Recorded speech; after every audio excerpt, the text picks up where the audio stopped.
As at that time, the house started growing mold just at the base of the house. I wasn't really well diagnosed by those doctors then. Nobody knew I had sinusitis. After we left that particular house, we moved to another one, and it's just a little bit better than the previous one. It's a bit ventilated, but not so much. And we later found out that during rainy season, this house had mold grown in the house already. I wasn't paying attention to the previous house we left, so I didn't notice there was also mold growing on the walls, and I didn't really even know it's one of the things that can add to my sinusitis complications. You understand? So we're living here, and all of a sudden I started sneezing continuously. I may sneeze many times in seconds. I'll start having watery eyes, my nose will be blocked just instantly once I am at home. You understand? And so many other things started coming, and I'll have facial pressure, like my pain. I'll start having pain on my face, my forehead, headaches. Like I was constantly having headaches. Then that was when I resort to going to a general hospital. You understand? Before I was diagnosed of having a rhinitis, sinusitis, and also my airways, my nose was already infected. As at that time, I already have infection in my nose, and my nose are already inflamed. And due to the inflammation, there were some liquid that is trapped behind my nose, and that was when doctors started prescribing drugs, different drugs for me to take, and always advised me to do this. Some of the things I do is steaming, taking hot water, you understand, having hot baths, because I'm mostly avoiding cold things, because there's no way you will not do this thing and you will not be relieved. But one of the things I later discovered is that the mold that was even growing on the house, like the upper part of the house, is even one of the most dangerous species of mold. Yes, black mold inclusive. One of the, like, black mold, and according to research, black mold is a deadly species of infection that, if it can grow on, maybe it grows on wet things normally, but it can grow on clothes, behind your wardrobes, in your toilet, the kitchen area, any place that is wet, you understand. And it will just release some spores into the hair, like that mold will release some spores into the hair, and once you are able to breathe it in, then it starts activating into your body and causing all those chaos. So then lastly, if you want to really get rid of sinusitis, or you want to prevent sinusitis, number one thing you need to do is always sun dry your clothes. Always sun dry your clothes. Don't dry your clothes, including your undies. If you're a woman, you need to dry them outside. So I started doing that, because before now, I had little babies as a then. If there was rain, or even without rain, and maybe the clothes are not well dried under the sun and it was already sunset, I'll just pack them in, to avoid other things dropping on those clothes, and just spread it into my rooms. That is what I do basically then. But now I no longer do that. If I pack them in after the sunset, like if the clothes are not dry, I'll have to move them back out the next day and make sure sun really dry them before I pack them. So I started doing that often, because if your clothes are able to grow this mold up, the mold affected your clothes, you may start having constant sneezing. Yes, you have catarrh and all these things. Before you know it, you would have, you would have been infected with it. Then the next thing is, I tried as much to, this was very, very difficult for me to do, but I had to do it. I tried as much to stop drinking cold things, majorly many times. And being the type of person that I am, before marriage, I wasn't the type that likes it, like not the type that like it, or anyway that is very heating.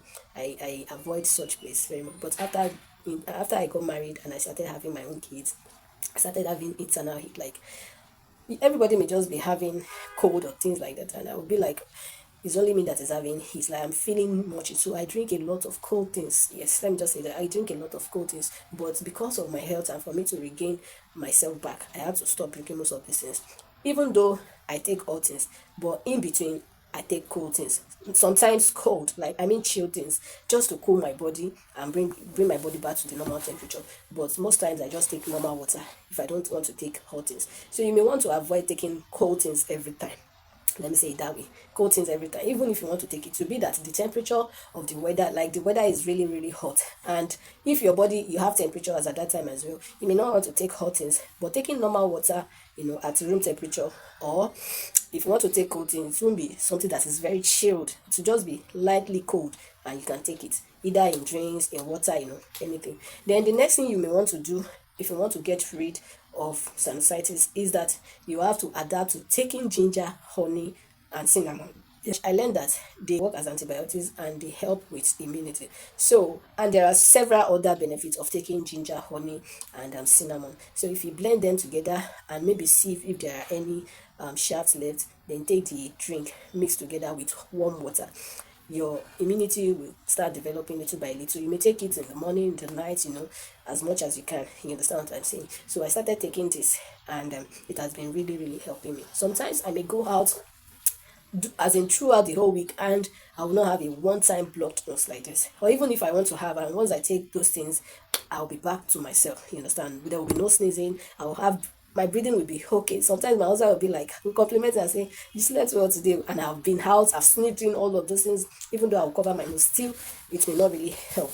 But once I come back home and I do some of those things, and I'll be back to normal. Then the other thing is that if you have mold in your house, in your living room, in your bedroom, in your kitchen, bathroom, anywhere it is, you may want to get rid of them because it is very, very deadly, and it can cause a lot to your health, to the younger ones, anyone. You understand that you may want to get rid of them. If you want to now to get rid of this mold in your house, there are several methods that can be used, or several products that can be used to get rid of them. Just go online and search for them and get rid of those things.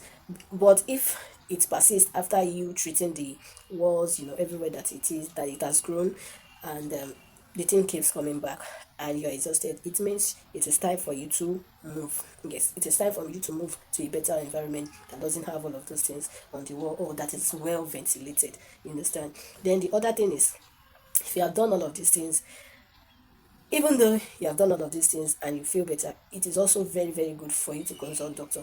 Because I was always consulting doctor for my health about my sinusitis, that is why I have gotten this far and gotten, as in little by little, I am getting back my health. And I hope you also do that as well if you are going through this, or you know someone going through this. This is the end of the video, and I hope you really learned something from this. If you want me to continue posting more content about health, family, motherhood, pregnancy, and all on this channel, please help me hit the subscribe button, like, comment, and share as well with families, with friends, so that they can also learn from this as well. And maybe you may be helping someone out there to get over this. And more so, of sinusitis or rhinitis sinusitis, it's not a deadly infection like I mentioned earlier, but please, it is not something to stigmatize. And you think someone is having a big problem, or maybe they are having an ailment that is not worthy to be among people. No. Or maybe if you're having this kind of infection, like you may not have to work, you may not really know have the energy, the strength to work. No, it doesn't really affect any other thing aside that you get yourself treated. So stop stigmatizing, and don't stigmatize when you see people sneezing continuously, have blocked nose, complain, and all this. Please don't stigmatize them. Until I come your way next time in my next video, I wish you good luck in your endeavors, and bye for now. Thank you.